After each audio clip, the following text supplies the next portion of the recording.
You're in for a real treat. We have a conversation today for you that we've been looking forward to with yet another one of our really great and very special alumni, Bill Gladstone, class of '55. And Bill, a graduate of the evening program, class of '55, his career went downhill from there. That was really, the zenith. But along the way, he's had quite a remarkable path, including very, very successful, preeminent career in accounting, using his law degree, I'm sure, to inform his success as he rapidly moved up the ranks and became eventually the co-chair of the largest accounting firm in the world at the time, Ernst & Young. And then at a very young age, when he still had a lot on his fastball, he started a second career, which you're going to hear about, but it's in a field that I think many of the people in this room would just love to be in and aspire to be you, Bill. And Bill recently, for example, has been named the King of Baseball by the Baseball Writers Association at their December 2015 banquet. He's on the board of the Hall of Fame. And talk about going to Fantasy Island.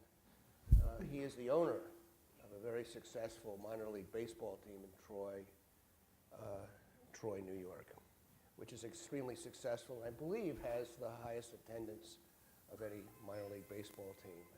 So it's a remarkable thing. We're going to hear all about that. So with that, first I'd like to begin and ask Bill if he would do us the honor of introducing. He's such a big-time player. He comes with an entourage, and he has family members who are here, and they traveled down with him from Boston this morning, and maybe you could introduce your family members. I'd be happy. They'd be unhappy if I did. My wife, Millie, sitting over there. Wife of 62 years. My daughter-in-law, Becky, and my son, Doug. Great. Well, thank you for being here. Appreciate it.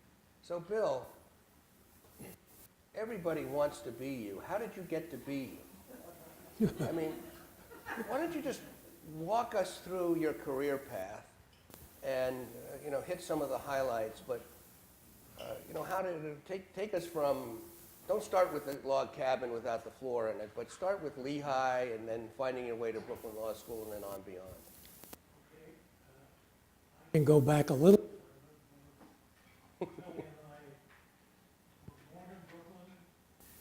Lived in Brooklyn, got married in Brooklyn. So we have roots here.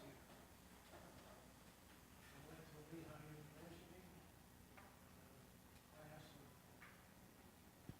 51. And that was the time of the Korean War. So all the males primarily were drafted. And it was tough to get a job because people didn't want you. You were going to go away a few months later. But I was fortunate enough to get one job offer from one of what was then the Big 8 firms, from Arthur Young, and joined them. And didn't go off into the service for another year. After I came back, and when I started at Arthur Young, you started at a pretty low level, like proofreading, things like that. But it moved along quickly. For many years, I was in the tax department, having studied law here. It made a lot of sense. I knew a bit about taxes, and it was sort of close to the law. At that point in your life, you don't say, I'm going to stay here. You just say, how am I doing? What am I learning? And what will I do next?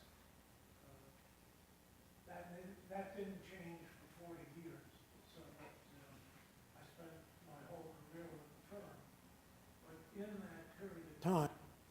I spent the first 12 years in the tax area. And then,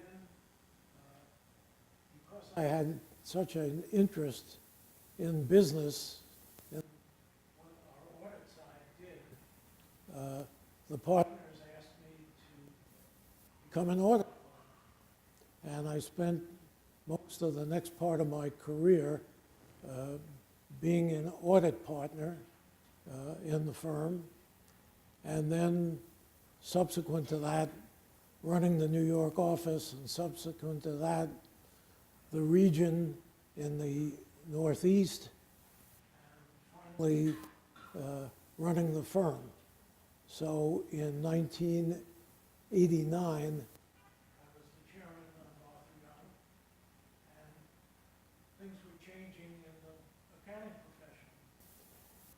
Were going to change dramatically, and decided, having talked to the younger partners, this was not my greatest desire to have a merger with another accounting firm, because we were doing fine.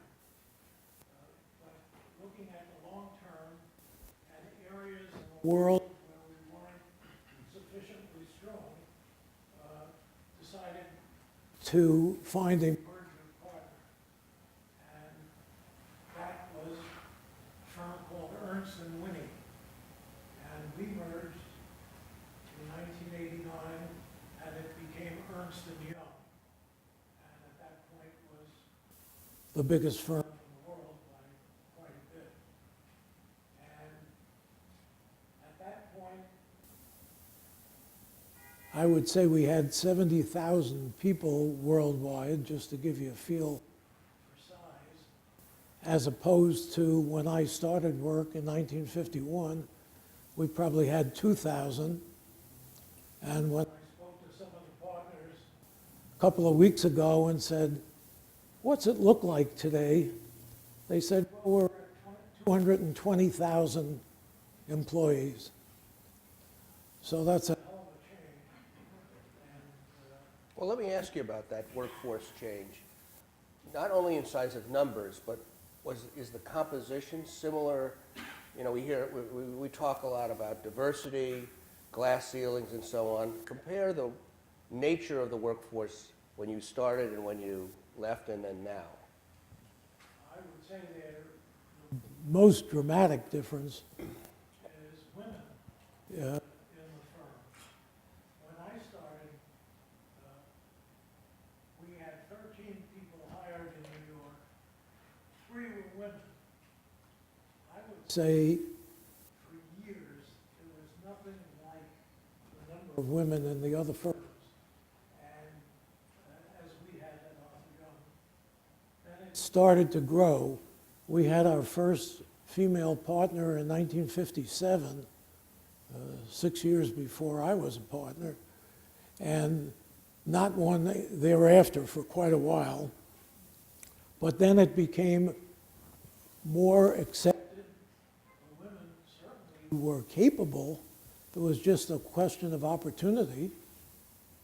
And it's grown and grown, and I think half of the people in the firm today are women. So then bringing us up to the time when you left Ernst & Young, really at the top of your game, why did you leave, and then what did you do? I left because I had to. We had a 60 retirement age, which made 60? looking back from, Sounds awfully young to me. but it was true in all the firms. And if you worked the kind of hours and the kind of travel that we experienced, you were pretty damn tired when you were 60. Oh, so you were really 85. Okay. Yeah. Okay. Dog years. So that's what it was like. And then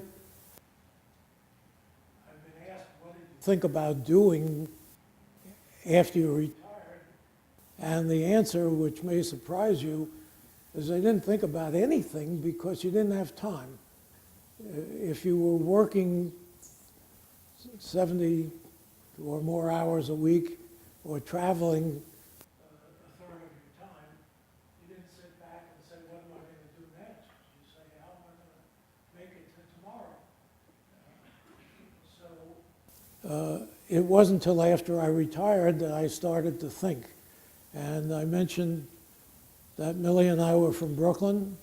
We were major baseball fans. The Dodgers were the team in Brooklyn. They Moved out to Los Angeles. They were clients of Arthur Young and Ernst Young, and I became rather friendly with the owners and the O'Malleys. And when I retired, Peter O'Malley, who was the head of the Dodgers,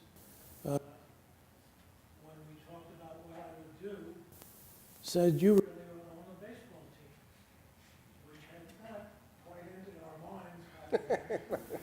and he wanted me To buy a Dodger team that was in Walla Walla, Washington.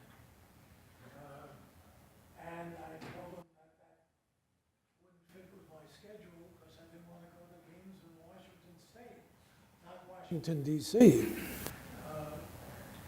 So he introduced me to the New York Mets, and we acquired a Mets franchise in Pittsfield, Massachusetts, and were there for 10 years, and had an opportunity, I don't want to get into all the details, but we convinced the Mets to move the team to Brooklyn, and we were the team, except they changed the rules on the way out and wanted us to sell them half or more of the team. which I refused to do. So we left the Mets, went back to Pittsfield. And affiliated with the Houston Astros. The Mets had Got a team in Brooklyn. They had to stay with us for another year, but they had a team in Brooklyn, which is wildly, successful, but it wasn't, we wanted to run. our own business. And so After about 10 years, we met with, not 10 years, but a couple of years after that, the former assistant general manager of the Mets became the general manager of the Houston Astros. And so we became Houston Astros. and have I've been with them since 2001. And were able to, I met a man that ran the New York State Senate. Joe Bruno, who was a very influential fellow in the state of New York. We We had a good, we hit it off, and he built me a new stadium in Troy, New York, on the grounds of a community college. And that's where we've been for the last 15 years. And it's been a very successful venture. How the Cats doing? We did well. We won the championship a couple of times, came in second another time, got in the championship games last year and didn't win. But we've done well. How's attendance? Attendance is good. We seat 4,500 people, which is a nice size for our league. We're in the New York Penn League, which is a single A team. We seat 4,500 people, and we've averaged about 4,300. Some days it's 3,000, and on the 4th of July and other holidays, it's 6,000. And they squeeze in, bring blankets, bring chairs. What's the cost of a hot dog, a soda, and a beer? I don't buy the beer there. I'd say The hot dog is probably now up to $2.25, which is, pretty low Pretty good. compared to, You can't get that out on the street corner out here. and the soda, I'd say $1.75. may have gotten a little higher. So it's pretty reasonable. And the group that comes, there are a lot of kids that come to a game. So and you can get into the ballpark.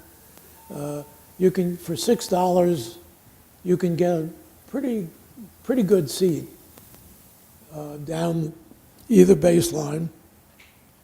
Behind home plate is about $12, or if you buy it on the net, maybe 10. And then behind the dugout, about $8. So that's a hell of a difference, as you know, if you've gone to That's a great. major league game within the last 20 years. Have any of your players made it to the big leagues? Oh, yeah. When we were Mets, I've lost count of them, but we probably had, in 10 years, we probably had 20, 25 players make it to the big leagues. With the Astros, we had, last year was our 38th player made it to the big leagues.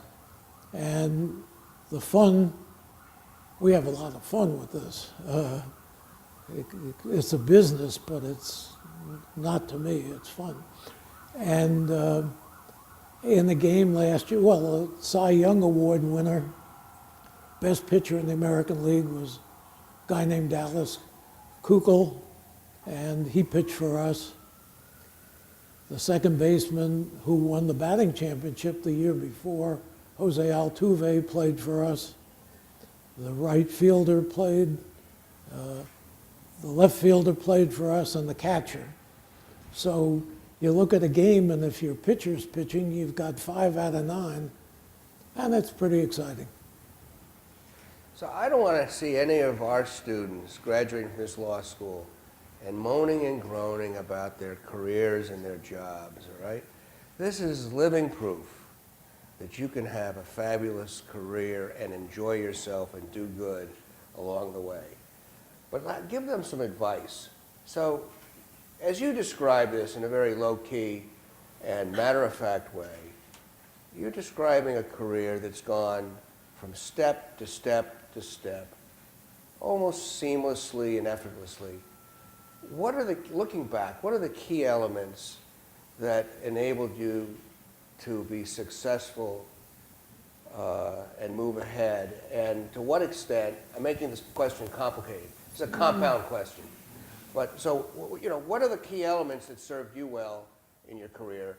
And the second part of the question is, to what extent was there a master plan, and to what extent was there a degree of serendipity and chance involved that you seized?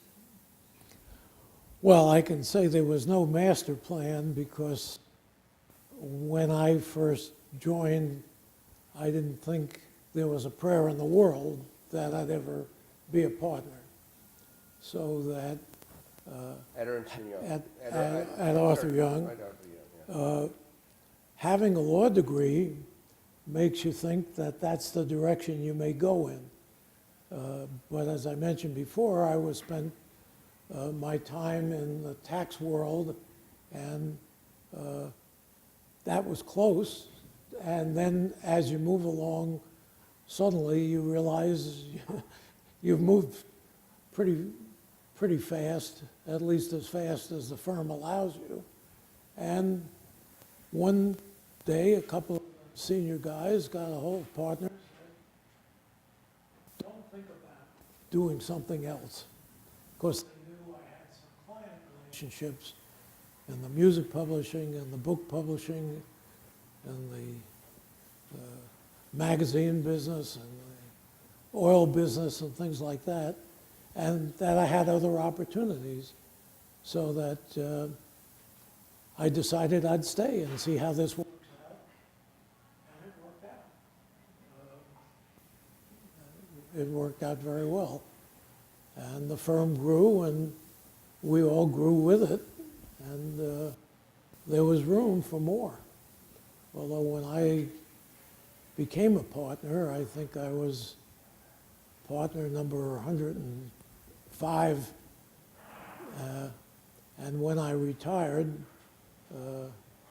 well, Arthur Young, when we did the merger, we had about 900 partners, and after the merger, we had close to 2,000 in the U.S. Worldwide, it's quite a bit more.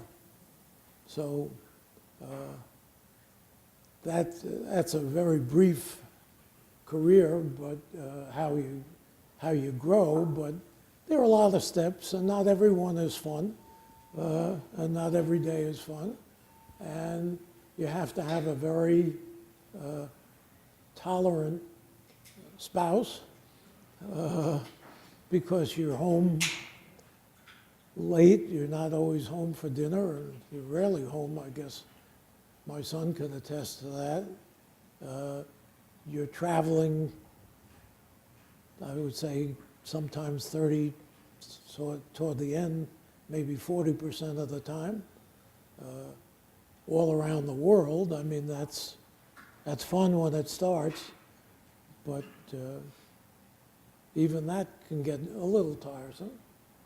And but it's a great profession to be in, and so's the law. But that's where I While am. you were in this, while you're working so hard, 70, 80 hours a week traveling, well, you strike me as somebody who had balance in their life. I mean, you had a family, you were married before law school started, right, or during law school?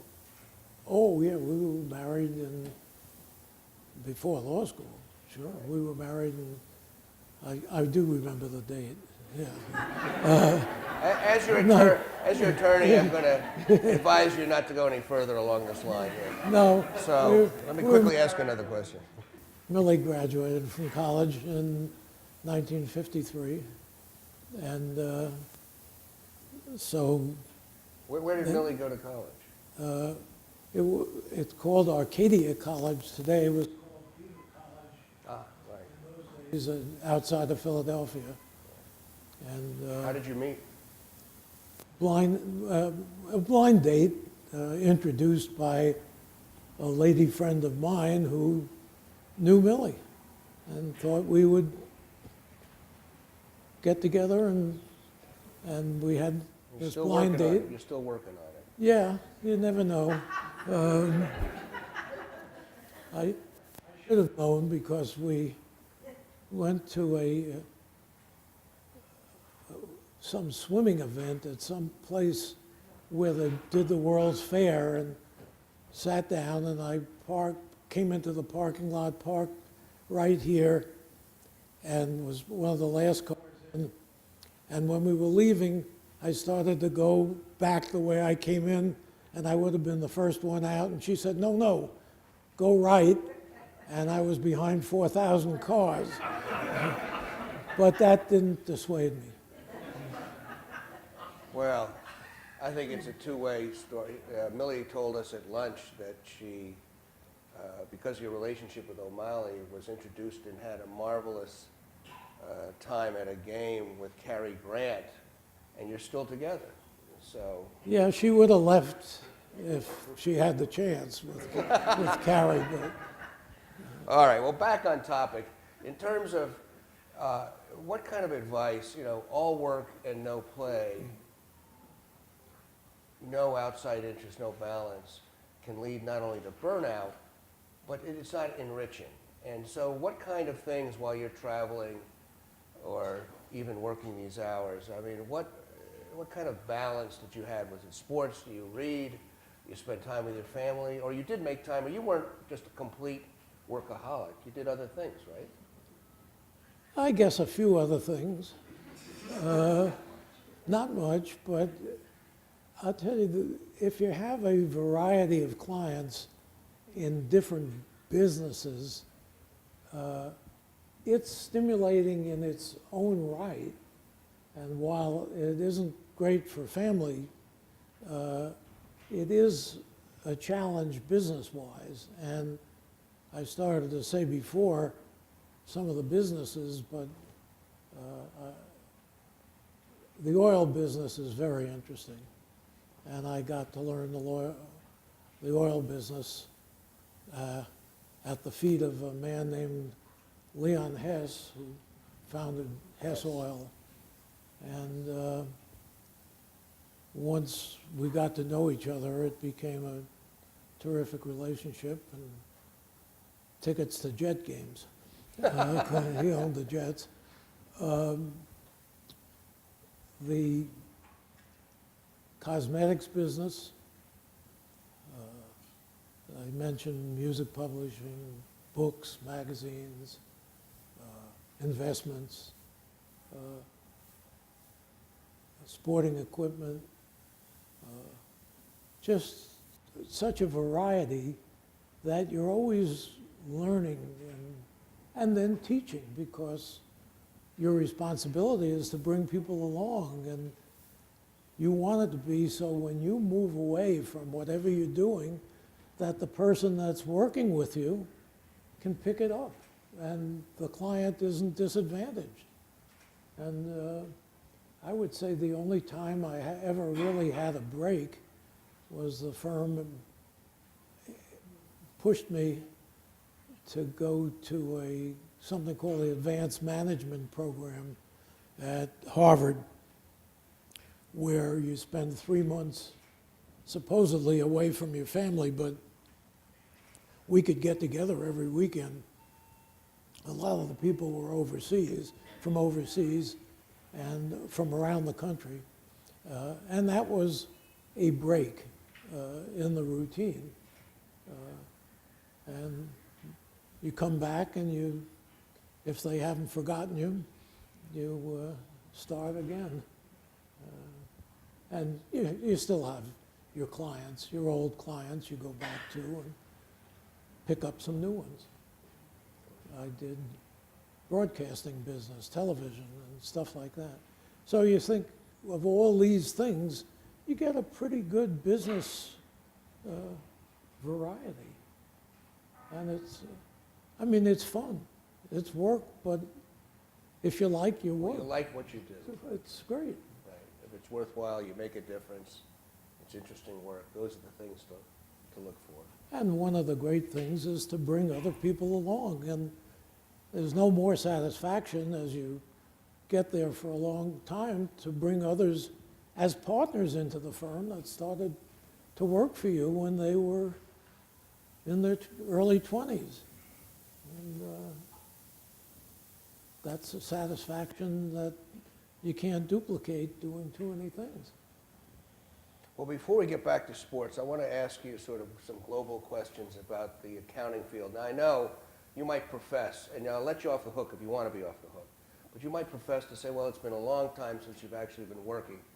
But as the head of the once world's largest accounting firm, I think it's fair to ask you, at the end of the 90s, something seemed to happen in the accounting world. Enron, and then the response is Sarbanes-Oxley, accounting regulations, and then most recently after the downturn, Dodd-Frank.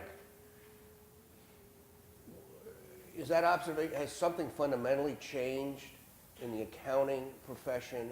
And what's your reaction to these huge regulatory schemes imposed on top of it? I think it has made people more conscious of keeping score of what they've done, because somebody's going to challenge you.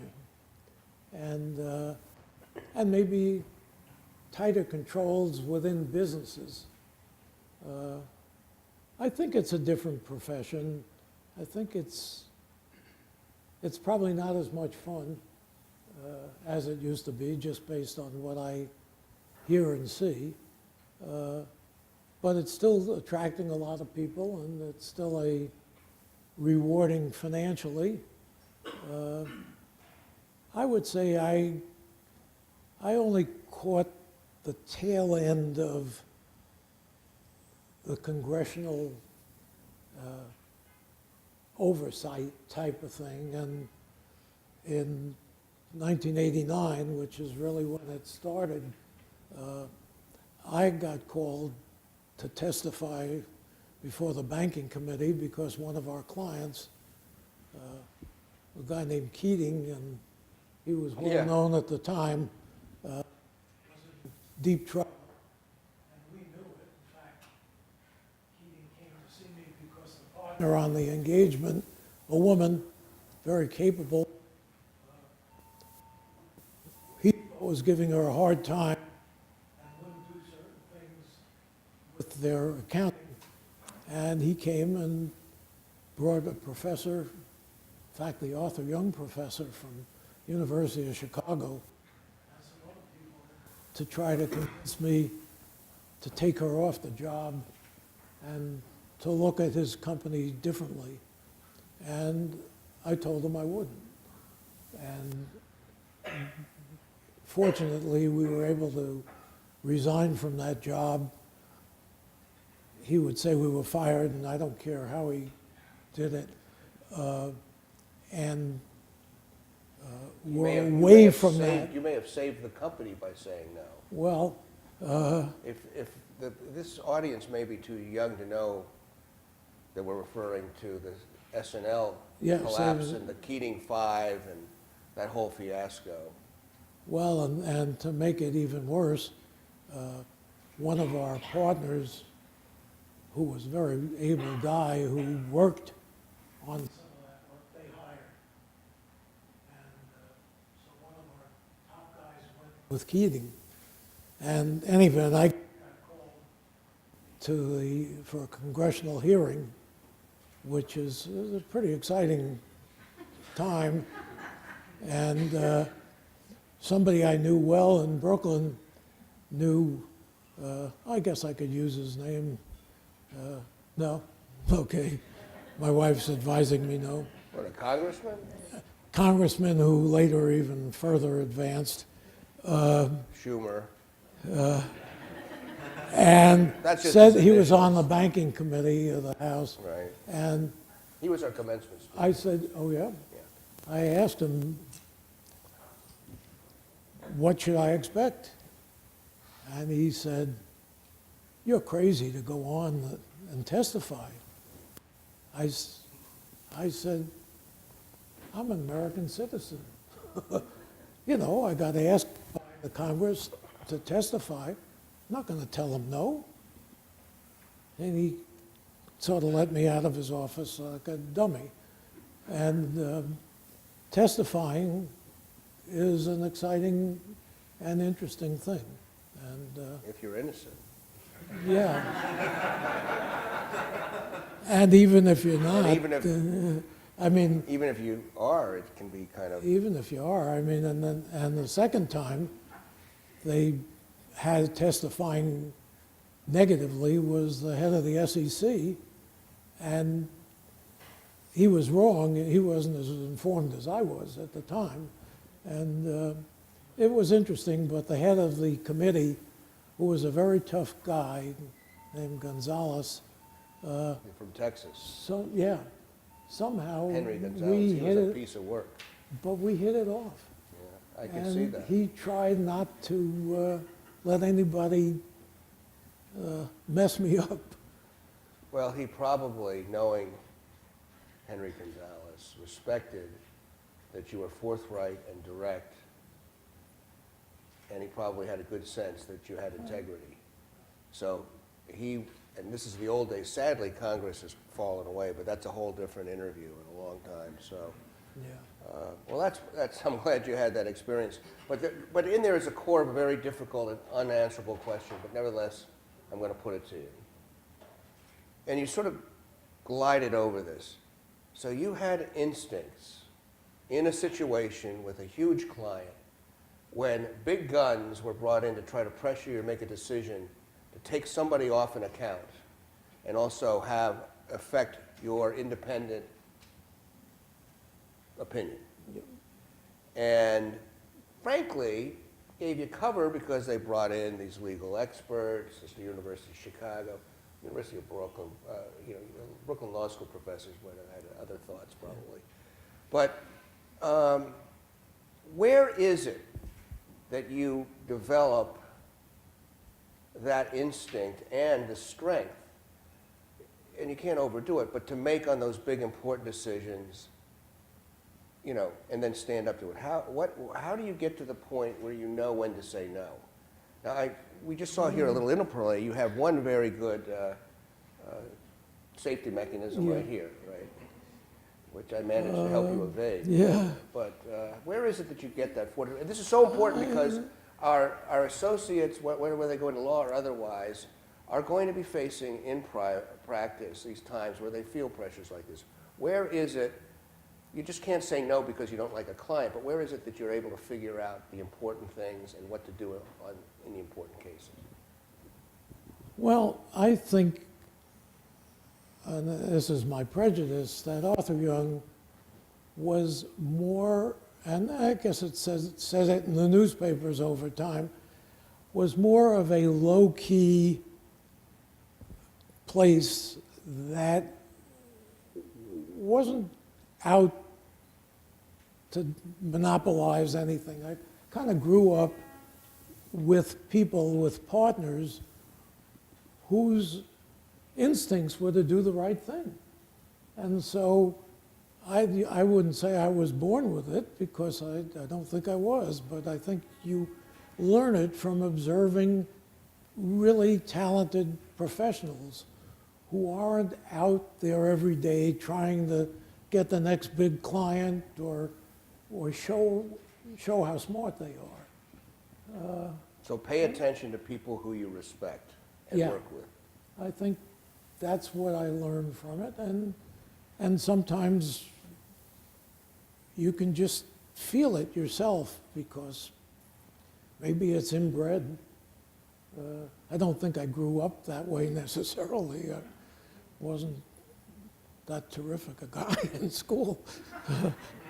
Well, I don't think it's a matter of brilliance. I think it's a question of judgment and it's a question of values, really. And so you had it. The right answer was to say your parents, but it's very helpful, and there are no clear solutions. So moving from making a tough turn, as they say here, from a very deep question, I want to go to some things, and then we'll maybe, if we have time, do we have time for some questions? But I do want to get into baseball. I want to go back to baseball. So you're on the Baseball Hall of Fame board. What are your thoughts about Pete Rose? Has it been right to keep him out, or should he ever get back in? Should he be in the Hall? Not back in. Should he be in the Hall of Fame? Well, I don't think he should be in the Hall of Fame based on what he's done and what the rules are. And but in terms of achievement, you can go into the Hall of Fame and see a lot of Pete Rose material because he was an incredible player. Not a lovable guy. I mean, I've met him more than once. My own feeling is that the players that are in wouldn't want him in, just from conversations with the players. Wouldn't want him in, even if he were eligible. But So in terms of steroids and performance-enhancing drugs, what is your take on how to view history? This whole era that's tainted, and baseball is so wedded and imbued with statistics and facts. I mean, what kind of an impact do you say, maybe 20 years from now, 30 years, looking back on this era, that it's going to have on the game? well, I think there are a lot of people that must have been on steroids. They had, I know from the old timers, in every clubhouse, they had a jar with pills that were called uppers. I don't know exactly what they were in them, but they made you higher.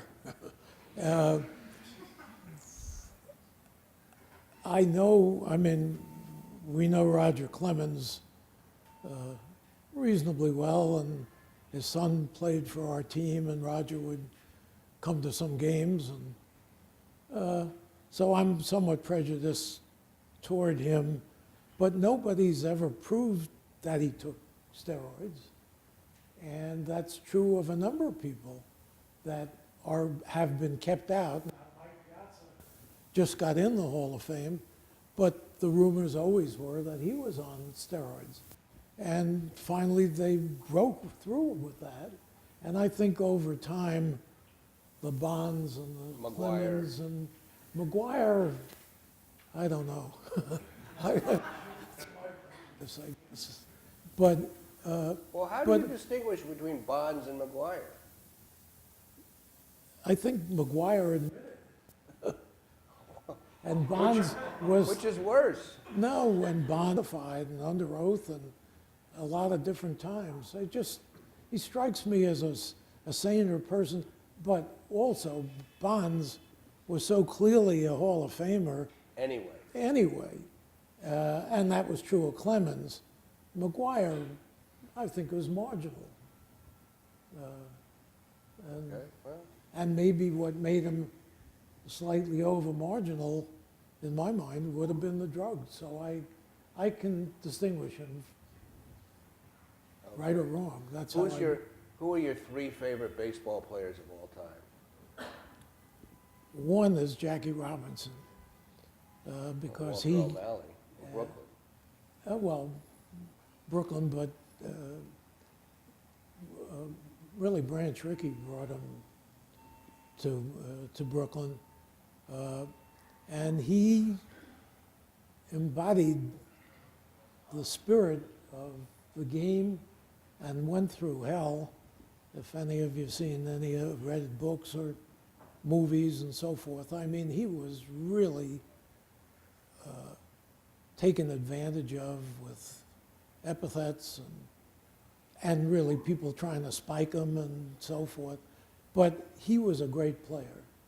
And he came up when he was in his, I think, 27, and really passed his career, but he was in the Army, and he played for a year or two in the Negro Leagues, but he was just a favorite. You couldn't help but enjoy seeing him, because every time he got on base, the whole stadium changed, because he was going to steal, and they thought he was going to steal, and they didn't know what to do with him, and it was just fun. I'd say he ranks so much above everybody else. And some of the old timers, Robin Roberts, who Pitcher. pitched for the Phillies, and I know him more because we both got on the board of the Hall of Fame at the same time, and got to know each other, and that was 25 years ago. He died about 4 or 5 years ago. A class act, not only a great pitcher, but really a terrific person. My baseball glove growing up was a Robin Roberts baseball glove. Marla's dad gave it away to the newspaper boy. Oh. Which I meant, so And, I'm still sore about that. and the other guy I've gotten to know well, which isn't from my youth, but from the Hall of Fame, is Brooks Robinson, who's just got to be one of the Good human being. nicest people you could ever want to meet. And I remember, and so just not pushing himself in any way. I mean, you know he's there, but I remember the first time I was on the board, we were standing on line going to dinner, and he was in front of us, and he hardly knew me, but he knew I had just gotten on the board of directors, and he turned around, he saw me, and with Millie there, and he stuck out his hand and he said to her, "Oh, my name's Brooks Robinson. I'm on the board with your husband." I was a nobody. That's wonderful. Yeah. Well, Bill Gladstone, you make us proud. What a wonderful life, career, and it's so wonderful for you to be here. But I want to, before they have to run back to class, if you're game, open this up to maybe a few questions. Oh, sure. So anybody have anything on their mind? Yeah, go ahead. Two things. One, just to call Jason Castro a catcher, it's not doing him justice. But two is, with the recent spate of suits that have been filed for employment and labor in minor league baseball, what do you see in the next few years or even 5 to 10 years happening with the status of minor league players and their labor issues? This is the president of our evening session. The big issue at the moment is whether minor leaguers should be getting paid for all the time they work in a day. I mean, if that's the issue you're referring to, I that's, mean, there's a lot of them that's in one of the current lawsuits, that's the big one, yeah. yeah. And they get paid a flat amount, and minor leaguers don't get paid a lot of money. For example, on our team, which is single A, and there are levels above it, they get paid $1,100 a month. And they have to pay for their own food, except when they're traveling. So they're not getting rich. And they may go up to $2,500 a month, up a couple of levels, and so forth. They work a lot of hours from the time they come out to practice till when the game's over. And a group of minor leaguers have brought a suit on the West Coast saying they should be paid overtime. And that, I haven't heard much about it lately. I don't think they're going to win, but that's the biggest issue that I know of. Is there some other that I'm...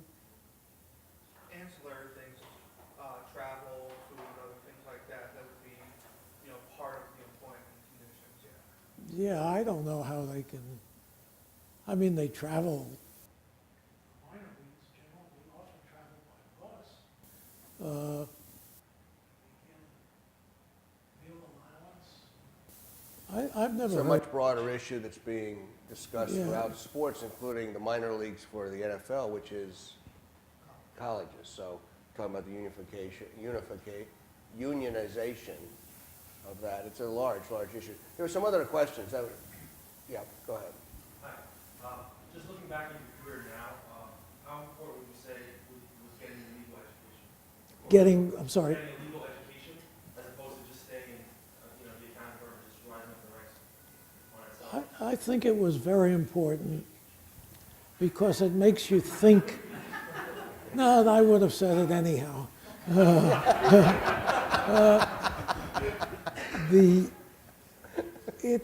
It's a good study and it makes you think.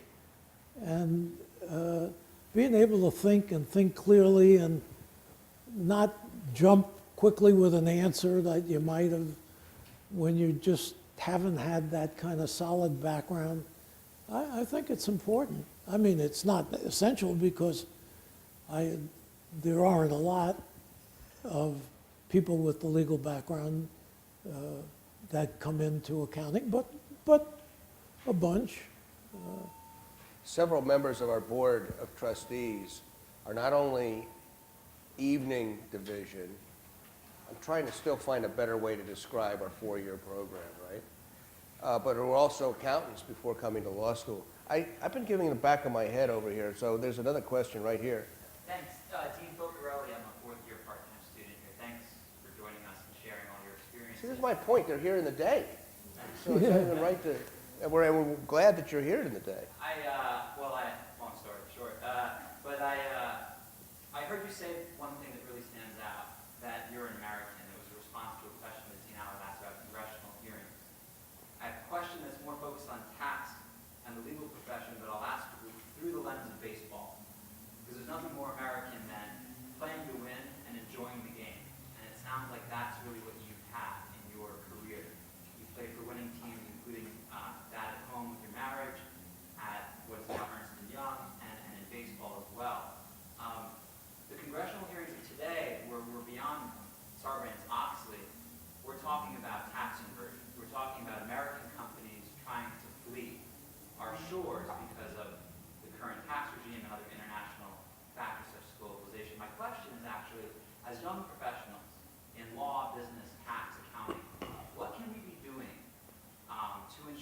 not just integrity that we bring to our profession and capital gains to our clients, but that those hot dog prices that you offer at your stadium are analogous to what we as servicing clients and lawyers and professionals can bring back to our society. Should we be lobbying for tax reform? Are there other things that we can be doing to help keep the winning spirit that you've had in your career in the element of work that we pursue after graduation? Well, first, I own shares in Apple, which has most of its money overseas, so I'm prejudiced.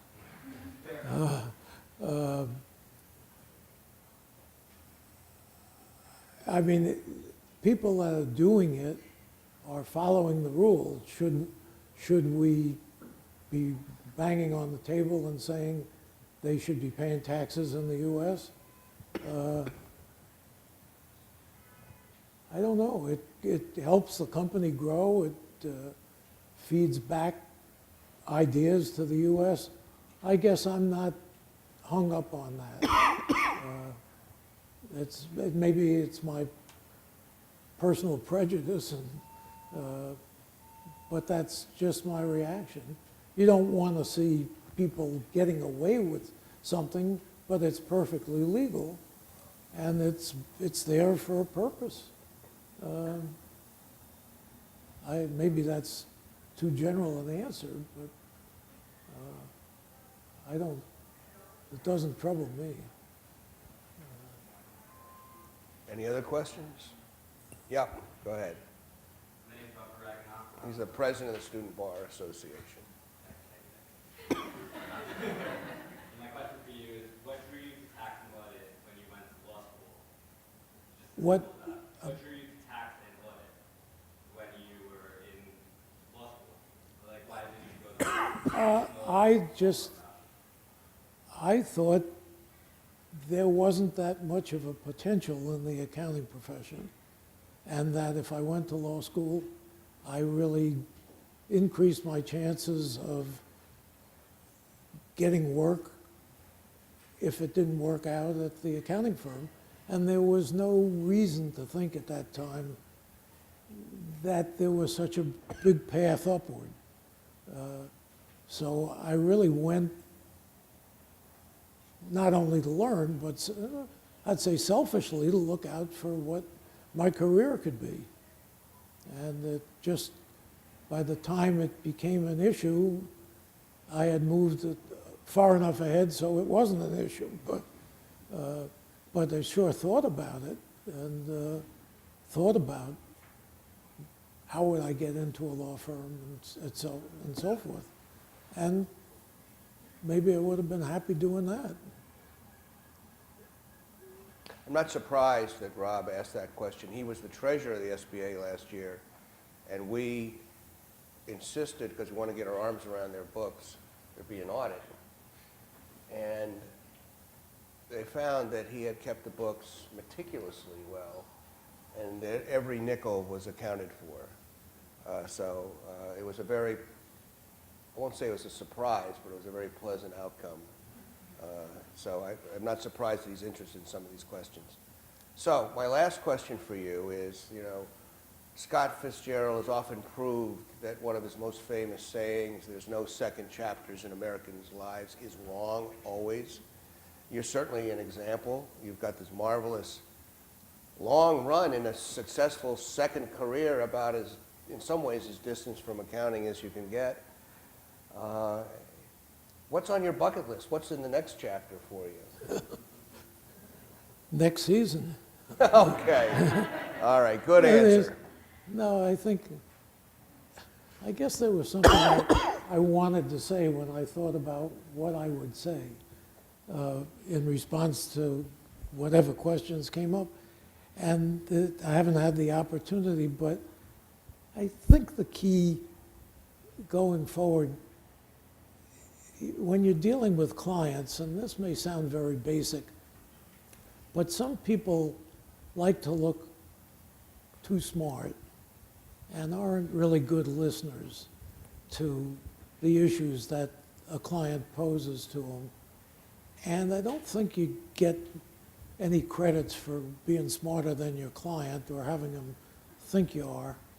I think you just have to be a good listener, certainly, and then when you respond, you at least have heard what the issue is, and I guess just that's a pretty general comment, but I've been in situations where people have tried to look too smart, and it's a turnoff to the client and to their associates. You can be smart and then be even smarter and successful. That's- Well, I think that piece of advice is a great point to close on. We have for you and for your family some Brooklyn bling. Wow, Caitlin, you can do the honors here. wow, thank you. Forgive Can me, I I don't look? mean to act like you're my Vanna White here, but that's very helpful. We thank you for being here. This has been, we had very high expectations for this session being both informative and a lot of fun, and you exceeded our expectations. Thank you very, very much. Thanks a lot. Thank you. Thanks. Fantastic. Oh, good. Fantastic. Really informal.